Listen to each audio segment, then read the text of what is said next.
Hello, thank you for joining me. This is Dr. Grace Estrada for Psych 92 Developmental Psychology. Today we're going to start on Chapter 4, Early Childhood. So I will just do the physical development part, then stop it, and then move on to cognitive development.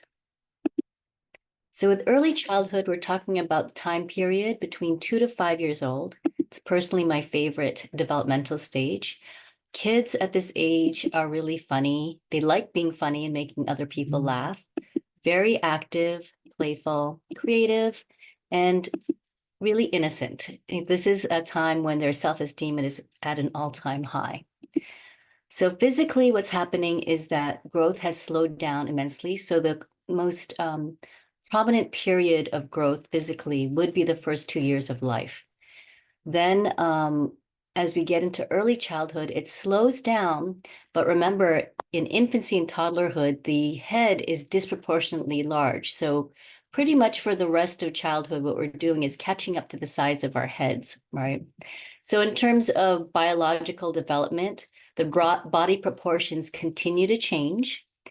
And the bones develop through a process we call ossification. So with ossification, the bones start to harden. For babies, if you don't recall, the bones are very, very soft and malleable. And part of that is to enable the child to get through the birth canal. Really, that's the big part of it. As you can see in this diagram here, you can see how the bones start to change. From in the leftmost is the embryo, what a bone looks like in an embryo. And then in the middle one is a young person. And in the last rightmost figure is the adult. So the blue parts are the areas where there are growth plates. Now, if a child breaks their bone, what happens is it actually forces the bone to mature prematurely. And so if you know anyone who's broken a bone, that one will actually be a little bit shorter. So let's say somebody breaks their arm. The arm that was broken will actually be shorter than the arm that was not broken because the break caused the bone to mature prematurely and harden, and the growth plates just fill up. So that's the big difference. If somebody breaks their arm or a body or a limb in early childhood, especially, that limb will actually be noticeably shorter than the other one. In terms of nutrition, still extremely important. Remember, we talked about myelination. So young children should not be on a fat-free diet because they need that fat, healthy fat, to get that myelin sheath on the axons of their neurons. So what we find in early childhood, because the growth has slowed down, they don't want to eat as much. And oftentimes they're extremely picky. So it's really up to the primary caregivers to try to develop as healthy eating habits as possible. So stay away from the processed food. It's really easy and it's really cheap, but it's actually not good for anybody to be eating a lot of processed food. So what we found is that longitudinal studies, poor eating habits when you're young leads to a lot of difficult health problems in adolescence and adulthood. So it's very important to try to start the good eating habits while people are young.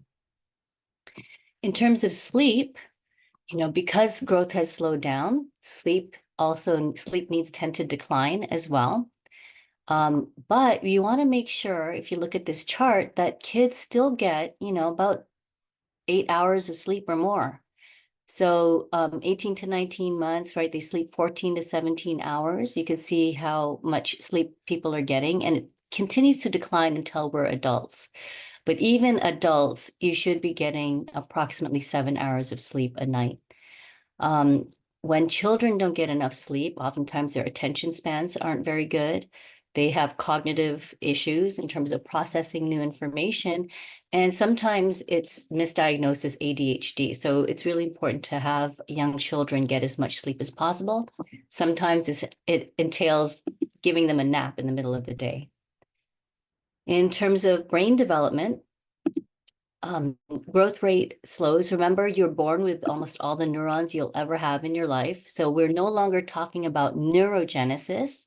Now we're talking about synaptogenesis. So whenever you hear the term genesis, it refers to growth or beginning. So what do we have here is continued myelination, synaptogenesis, and synaptic pruning. So if you look at these brain scans, right, at child's birth, you can see the neurons here.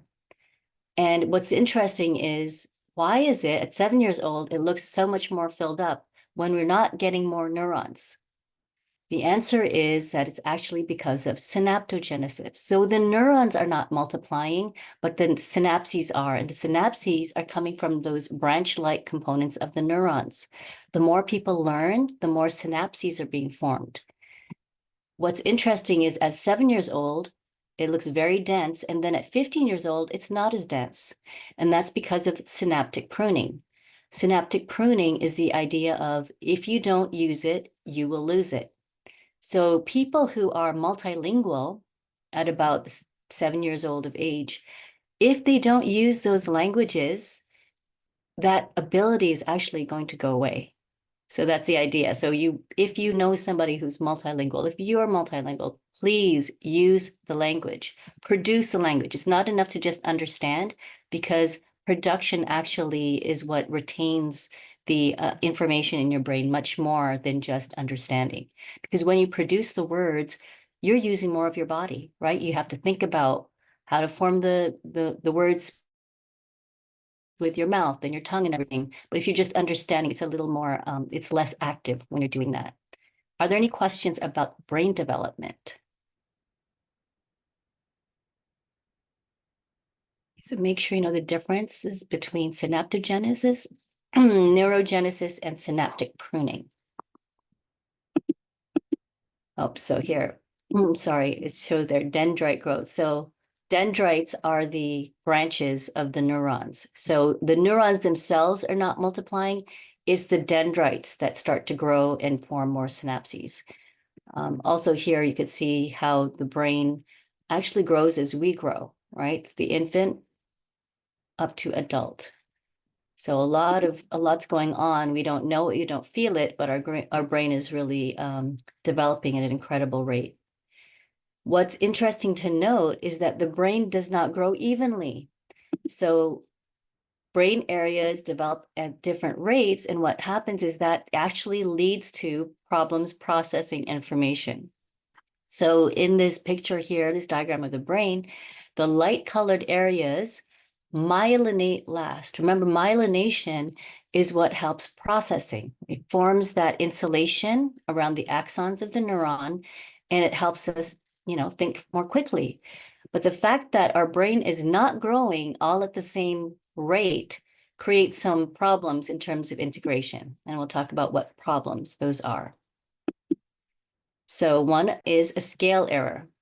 You'll notice that young children are actually quite poor at determining whether they can fit or not fit into a certain area. And that's what we mean by a scale error. They have trouble with that.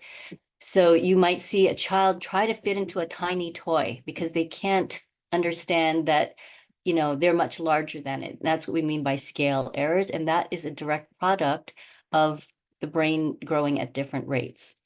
So there is a disconnect. We look back here, right? That back part is our occipital lobe.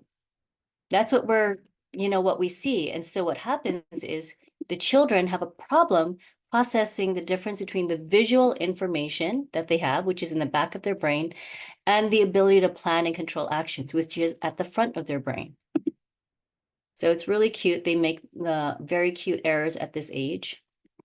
Right, you'll see things like them trying to squeeze into a little car. So it is cognitive immaturity. It is not stupidity.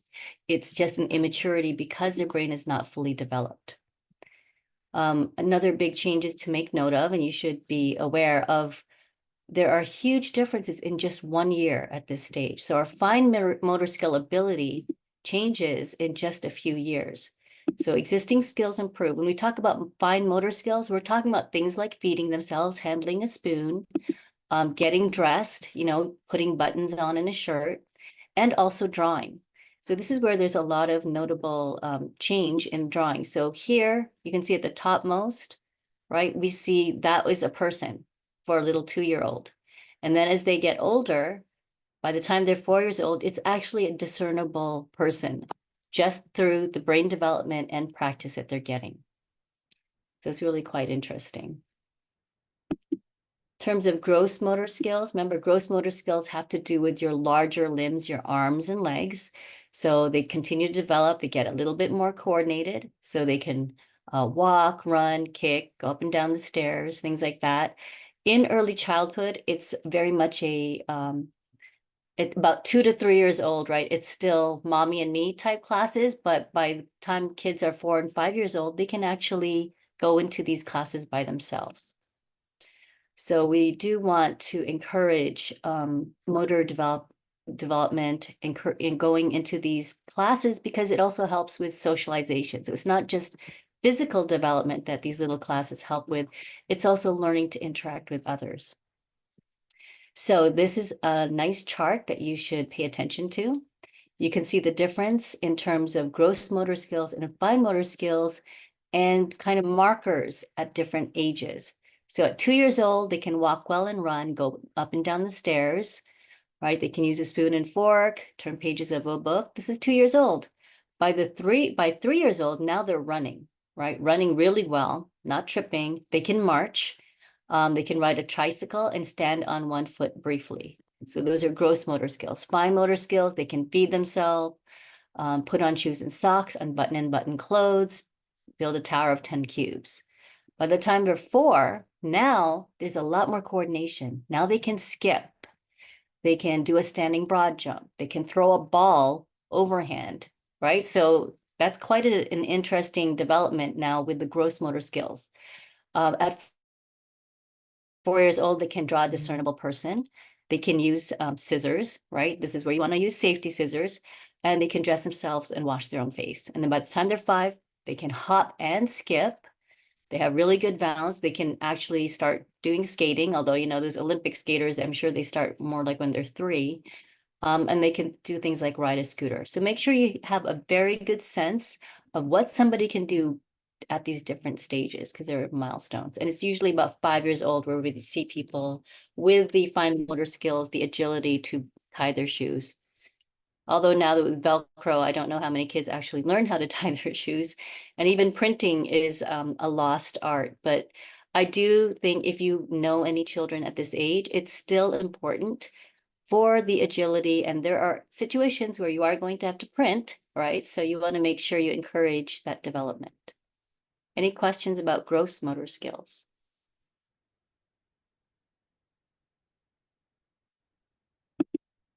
Okay, so another significant milestone is toilet training.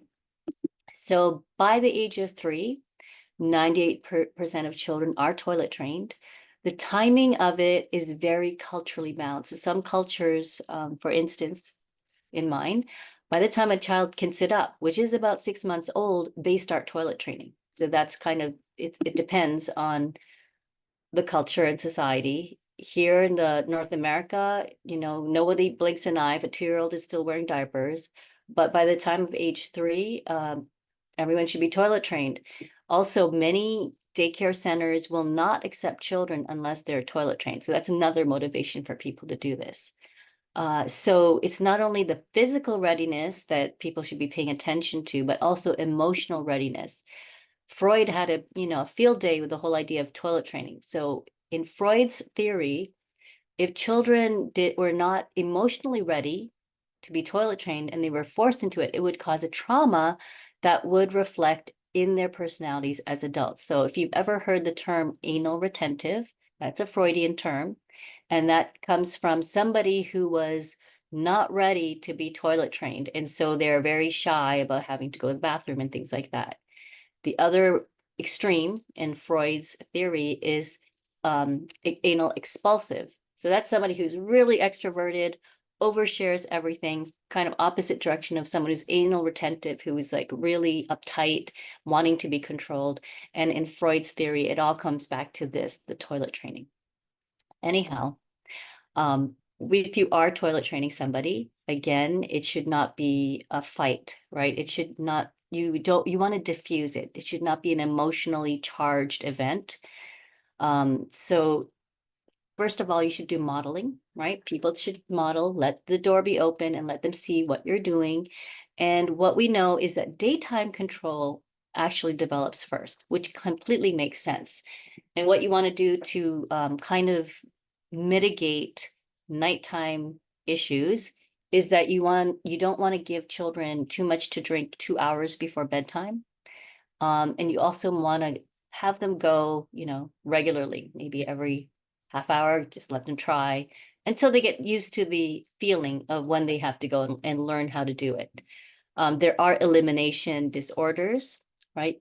Enuresis is a problem in terms of urine. So, you could have people who wet the bed and things like that. And there are those, and coprosis is a problem with going number 2. And so sometimes the elimination disorder could be a sign of some sort of emotional trauma. So you want to make sure you pay attention if children are really having a lot of trouble. It should not be a fight between the caregivers and the child when it comes to toilet training. Any questions about this? Okay, in terms of sexual development in early childhood, at this age, right, they do not have sexual desire, but they could evidence sexual arousal, meaning that little boys might have involuntary erections. So, and even little girls might have vaginal lubrication, and that could happen as infants. So this is not, I want this to be very clear, it is not indicative of sexual desire. It's just a biological occurrence. So sometimes at this age, people, young children discover themselves and then they try to stimulate themselves. Again, this should not be an emotionally charged situation. So what you want to do is distract. The last thing you want to do is make a big deal out of it and show that you're really upset, because then they get the message. It's a sort of power for them. So you want to make sure the best thing to do is to just distract them. If you see them doing that, oh, why don't you try playing with this? Let's go wash your hands and let's go play with something else. And just that's the way to handle it. With these young children, toddlers, if you know somebody who loves to use the word no, if toddlers are screaming no, they've learned from their caregivers that no is a powerful word. So instead of saying no, a better approach is to distract. Just redirect their attention into something else rather than making it an emotionally charged situation. So again, how caregivers react to when kids are doing that is going to play a big role into whether they continue to do it in defiance of their parents, or if they just kind of forget about it. The less you make a big deal out of it, the more likely the children will forget about, the self-stimulation. Any questions about this one? Because we're going to move on to cognitive development. I'm just going to stop this for a second. Are there any questions about the physical development of an early childhood?